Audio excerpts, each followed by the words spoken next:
Throughout history, civil disobedience has been a powerful tool for change. We are going to walk non-violently and peacefully. But protest today faces different challenges. Some people have faced legal ramifications. Does that make you afraid? I don't mind going to prison. I've been there. I've done that. I know what it's like. Coming up, we speak with people defying fossil fuel giants. We got rounded up and dozens of police officers came into the crowd. They're doctors, they're scientists, and they're risking their careers and freedom. But when you break the law, when doctors do it, the government may actually sit up and take notice. This isn't just a protest, it is a reckoning. The biggest threat to the rule of law is civil society breaking down. Just 2 degrees is on. Now, Is there any doubt to you that things are getting worse? We're heading for 2 degrees, just 2 degrees ahead of your program. This is terrifying.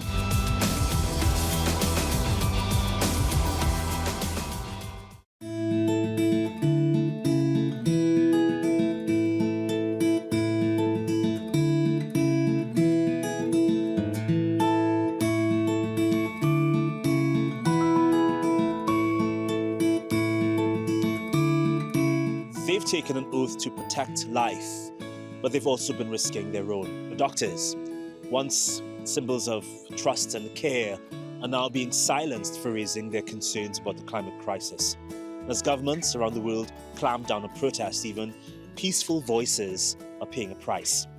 So what does that say about our future if even our healers are under threat? There's a trend taking hold in the Arctic that seems to indicate that feedbacks in Arctic climate due to warming in the Arctic are starting to take hold and shrink the Arctic ice pretty rapidly. And we think we've entered a sort of a new phase where the decline may be more rapid than we expected. It started with science. It grew into a movement. This is our future. We will be the ones alive in 2050 who have to deal with the impact of 2 degrees Celsius warming. From the first days of Earth Day protests in the 70s to a lone school strike by Greta Thunberg that sparked a global wave of youth activism. What do we want? When do we want it? Now. This is a struggle we do together, and when we stand together, we can accomplish anything. Fast forward to today to a new message. O agronegócio nos ataca quando ele incentiva a violência para os povos indígenas. The fight for the planet is also a fight for the right to protest. That's as governments around the world are cracking down, sometimes with sweeping new laws, sometimes with silent but severe consequences. Like in the UK, where retired doctor Diana Warner was suspended in 2024 from practicing medicine for peacefully protesting against the country's biggest carbon emitter, the Drax power station. And in Germany, Open alarm! climate activists with the group Letzte Generation have been raided, fined and even labelled as extremists. Ja, das finde ich hat absolut keine Grundlage. Die Ökoterroristen sind halt die Unternehmen, die halt weiterhin die Klimakatastrophe befeuern, nicht die Menschen, die dagegen protestieren. Even peaceful demonstrations are facing surveillance, legal action and job loss. But many refuse to back down because for them, climate activism isn't rebellion, it's responsibility. The earth as a metaphor for a patient that's suffering and dying, I think is really important. We're in big trouble as a civilization and as a planet. And as the planet heats up, so does resistance. And in this moment, when fear is growing, so is the courage to keep fighting. And this is not just about environmental and climate groups. It is about the ability of every association, every individual to participate freely in democracy, in the public sphere. In a world where speaking up comes at a cost, some still choose to. Not because they want to be arrested, but because for them, staying silent would be worse. Climate activism comes in many forms, from peaceful marches and student strikes to pipeline blockades, soup-throwing protests, steakhouse sit-ins. But does it actually make a difference? Well, the authors of a report entitled The Impacts of Climate Activism analysed data from 50 studies to examine how protests influence public opinion, politics, and the media in Western Europe and North America. Well, the geographic scope is clearly limited, but here's what they found.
So activism has the potential to positively influence change.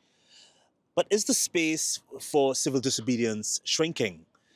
And what's behind all the hostility and repression? What do you think, Mikail? I think it's fear. Well, we zoom in on the UK to speak with two doctors who have already been to jail because of their activism. How and why did you get into climate activism? 6 years ago, 5 years ago, luckily, I was actually working in Central America. I heard about this movement erupting on the streets in Britain called Extinction Rebellion, and they were really confronting the climate crisis. And I was just finishing another book and writing about my work as an aid worker, and I ended that book saying, now I have to go home and face the real emergency. It's a climate emergency, and it's killing us all. And that's my duty as a doctor. Kush, I don't expect you to have such a backstory, but obviously you will have a different perspective. Why and how did you get involved in activism? I do see it as like the duty as a doctor or as a health professional to try and make sure that we look not just within what we're doing in our practice to improve people's health, but all of the wider social and economic factors that really play into their health. And during medical school, I really saw that more as something to do with making sure that people, regardless of like poverty and where they're born in the world, they should all be able to access medicine. And I thought that that was really just where my role was limited. But I work as an infectious diseases doctor. And during the COVID pandemic, actually, is when the impact of climate and biodiversity loss really hit home. I would go home and I would mull over it and think, yeah, but why has a pandemic like this been able to happen? And the more and more you read into it, the scientific literature, it's almost inevitable that we're going to see more and more infectious disease outbreaks like that, because of the damage that we're doing to biodiversity, deforestation, land use change, and the heating planet. You're in a unique perspective to see the impacts of the climate crisis on the human body as doctors. Is there any doubt to you that things are getting worse? Unfortunately not. I mean, I now divide my time between kind of political activism in the UK and continuing my aid work, sort of humanitarian work, if you like. But I've just come last year, I was working in Guatemala and Kenya. I came back from Kenya in January.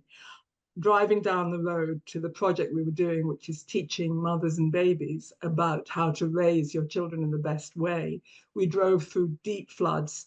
The second floods that year, the wrong time of year, people displaced in their hundreds, not covered by the news because it's routine. And all the mothers could talk about was how they couldn't sell their vegetables in the market. They couldn't even grow their vegetables properly. They were increasingly hungry. I'm teaching them about love and child development. My husband's teaching about the need for vaccination. But what we've started doing now is teaching them about the threats of the climate crisis, because there's more malaria, there's more dengue, there's more infectious diseases of all kinds, as she's saying, and people are really distressed and frightened now. This is not about the future. It's happening now. Think about floods in Valencia. It's happening here. What do you think, Kush? Yeah, I think there's two aspects of it. There's the very direct impacts of a heating planet, which is, extreme heat events. And I didn't think that in my lifetime I would be seeing, 40 degrees in the UK, where people are coming into hospital and they are suffering acute heart failure simply because their body is no longer able to regulate its own temperature. The normal sort of bodily responses that you have to try and deal with being too hot all start to fail, and then your heart is simply not able to pump the blood around enough effectively, and so there's that aspect, which is just awful to see as a doctor, because you knew that could be prevented, but what's actually much more frightening is what Lynne describes, is the effect of extreme weather on infrastructure, supply chains, that end up actually consequently having far greater health impacts.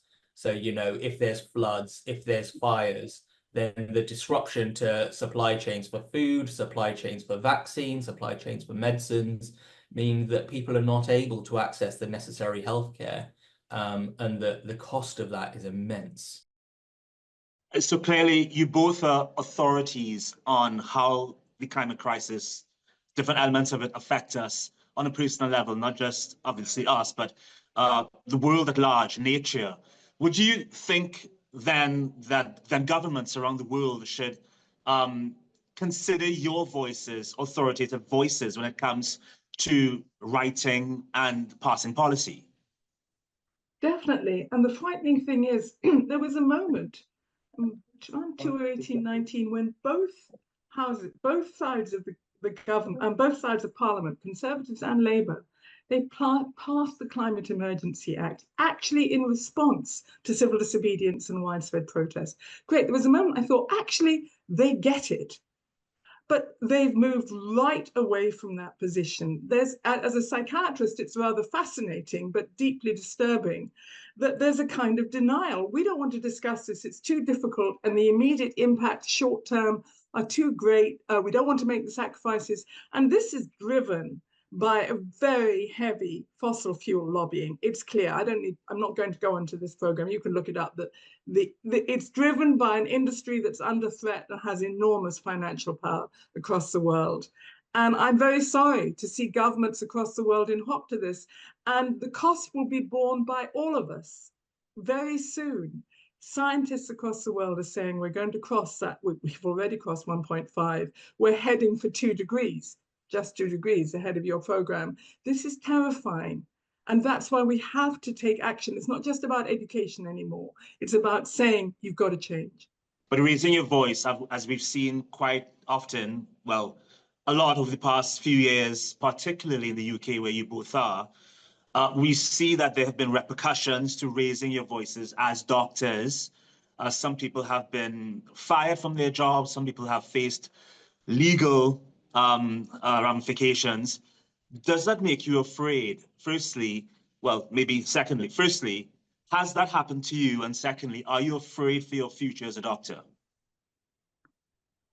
I broke the law in the past. I don't break the law right now, only because the work I do internationally, the consequences are greater for me in terms of travel. if I wasn't traveling, I don't mind going to prison. I've been there, I've done that, I know what it's like. But what's happening now, and I support those who do break the law, because I think civil disobedience, we're told in court when I go and sit in my friends' cases, oh, you don't need protest and civil disobedience in a democracy, you can just vote. Well, I'm sorry. Look at the philosopher John Rawls. As he points out, civil disobedience is a mechanism by holding up injustice in a society and testing out whether or not that injustice is acceptable.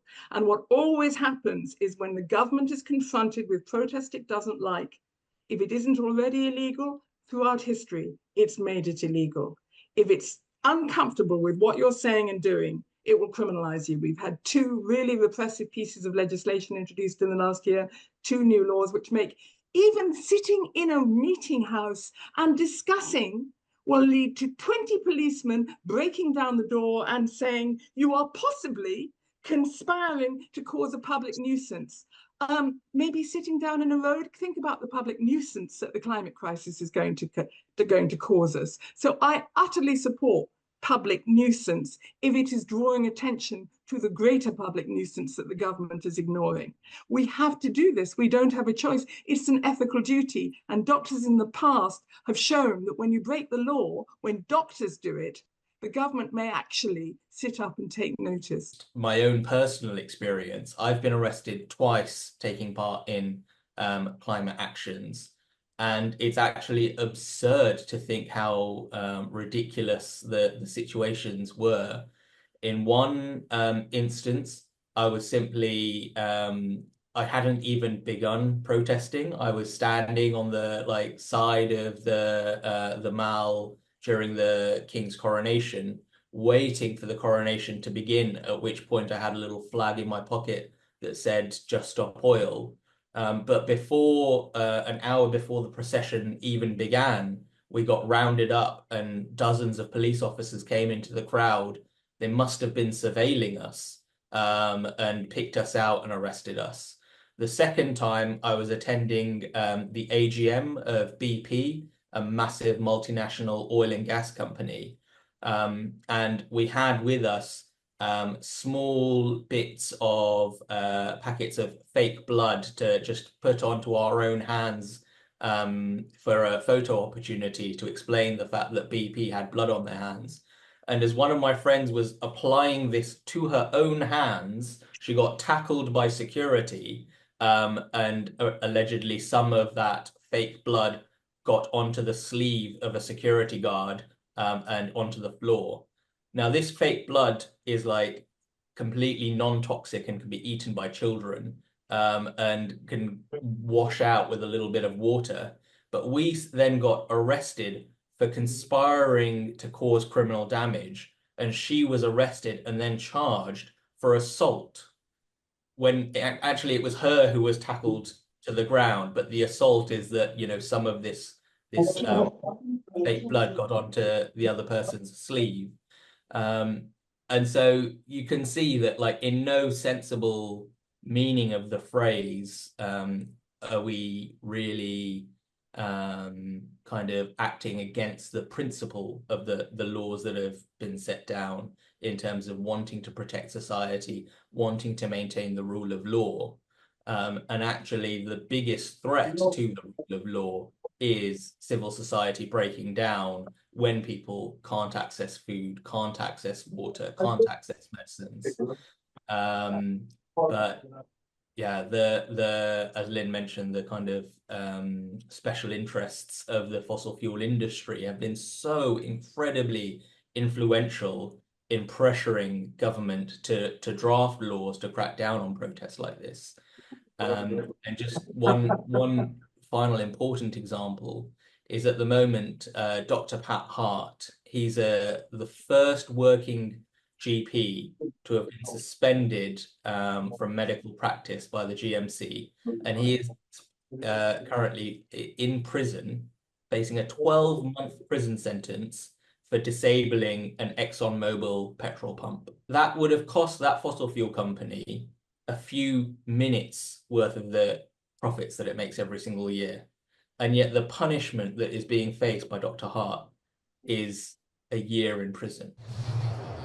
in every way, climate change threatens our health. It threatens to cause more disease, to cause damage through pollution, to cause harm through malnutrition and food shortages, and all the harm that comes with societal breakdown that we see with climate change as well. So it really is the biggest threat to our health. Well, it's not good enough just to take some sort of action. The action that you have to take has to be proportionate to the threat that is facing patient safety.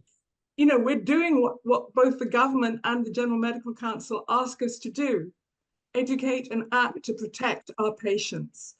And it's extraordinary, the reaction. You get more for non-violent protest than you do for assaulting somebody in the street. That is crazy. I mean, when you think about proportionality, as Kush just mentioned, if you want to be proportional to the possibility that we can die from a climate disaster, or kids can die further on, then peaceful protest is not proportional at all. Lynne, you wrote the book, Sorry for the Inconvenience, but This is an Emergency, the Non-Violent Struggle for Our Future. There it is.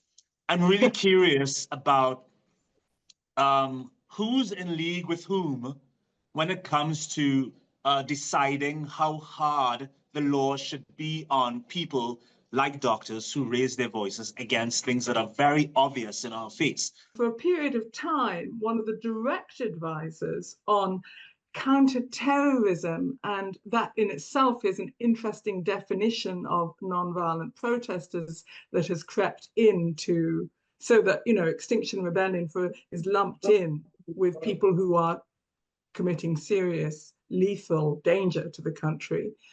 That advisor had direct connections, Lord Jalwani, with the fossil fuel industry. So there is something very frightening, as I said, going on as to who is providing the influence. Kush, do you want to say any more about that? Yeah, so on that point of think tank, so Policy Exchange is a think tank who do not disclose who their funders are, but through leaks that have happened, we know that ExxonMobil, the fossil fuel giant, certainly is a funder. And they actually drafted the legislation of the Public Order Act 2023, which is what has been used to crack down on a lot of our rights and has further criminalized certain types of non-violent protest. The government is breaking, and it acknowledges that it is breaking its own laws because it is a signatory to something called the Aarhus Convention. That's international law that calls for the protection of environmental defenders engaged in peaceful protest. UK government says on its own website, we've signed up to that, and we agree we might not be compliant. They're looking into it. Meanwhile, the special rapporteur, the UN special rapporteur, Mikail, has come twice to this country to challenge the government. He went to visit Dr. Patrick Hart very recently, I'm glad to say, and wants to meet with the government to discuss the government's law breaking. Professionally and personally, have there been moments where you questioned your path in climate activism due to the personal and professional stakes? And if so, what keeps you going?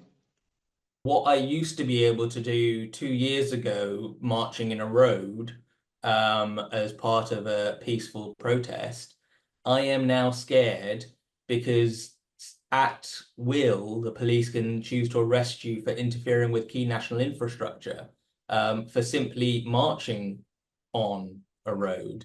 And the consequence of that used to be like, well, the worst that could possibly happen is that I might get fined a few £100, now is potentially a prison sentence, as well as losing my ability to practice as a doctor. But ultimately, I know that the reason that the repression has hit and been ramped up so much is because the government is feeling the pressure, because the fossil fuel industry is feeling that this is an effective type of action that it needs to shut down. But what gives me hope is that it always gets worse before it gets better. Look, Rosa Parks refused to give up her seat on a bus. And that wasn't illegal, by the way. And it led to, that was illegal, but it led to a bus boycott, which wasn't illegal. and people started to pool their car journeys in order to keep boycotting the buses. This is in the southern United States, the civil rights movement. So what did the government do? They made carpooling illegal. They always repress more before things get better. But then, as you know, all those laws were repealed. I'm not saying it's wonderful to be a colored person in the United States today, but it's better than it was, thanks to that nonviolent protest. Nonviolent protests in every country in the world will prevail, can prevail. We just have to keep going. Doctors Jones, Doctors Nader, thank you so much for your time. It was a real pleasure speaking to you both. You've given us a lot of insight from your professional and personal perspectives, and I'm sure our viewers would love to hear from you and would really appreciate what you've said on this episode. Thank you so much for blessing us with your presence on Just 2 Degrees. Thank you. Thank you. Thank you so much.